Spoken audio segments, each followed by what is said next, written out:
Caleb, and hello everyone. I'm going to get into how I like to solve problems. As it so happens, I have a problem and a very big decision to make. A friend sent me an email the other day of a document. You've got mail. When I saw the title of the document, it said Study Guide. Of course, I got excited to have something to help me study for our exam, but it was actually an entire test bank for the upcoming exam. I was shocked and very conflicted, but I needed to pass this class. Like, I really needed to. Which is why I had to use my decision-making tools in order to make this decision. The three tools I wanted to try out were grids, tables, and decision trees. A decision grid allows for an individual to visually examine alternatives and compare each one to the same criteria.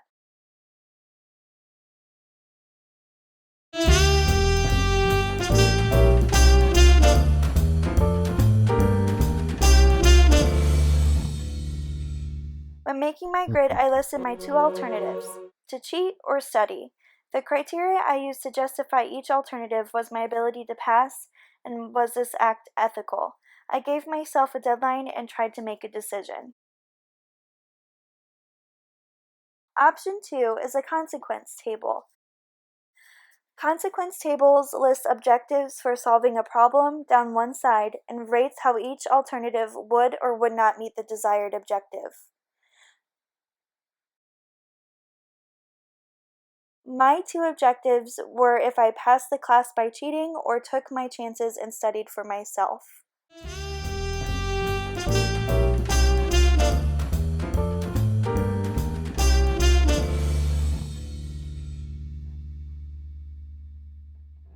Finally, option 3.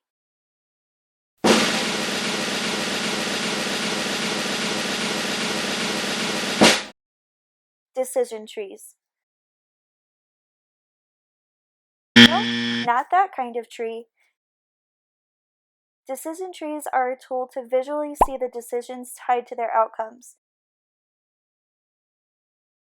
To begin, I listed all possible events for my scenario. Then I listed alternative actions I would have to take based on these. From there, it was time to make a final decision.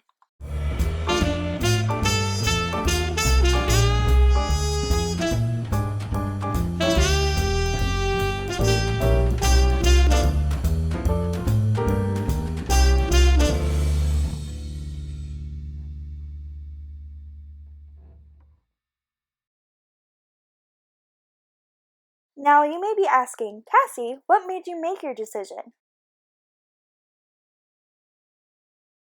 And I'll tell you.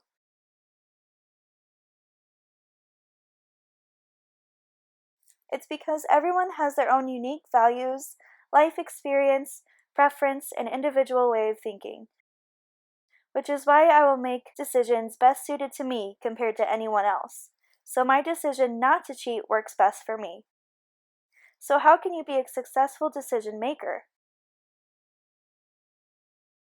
There are 4 traits that make up successful decision makers: courage, sensitivity, energy, and creativity. Courage involves a willingness to take risks.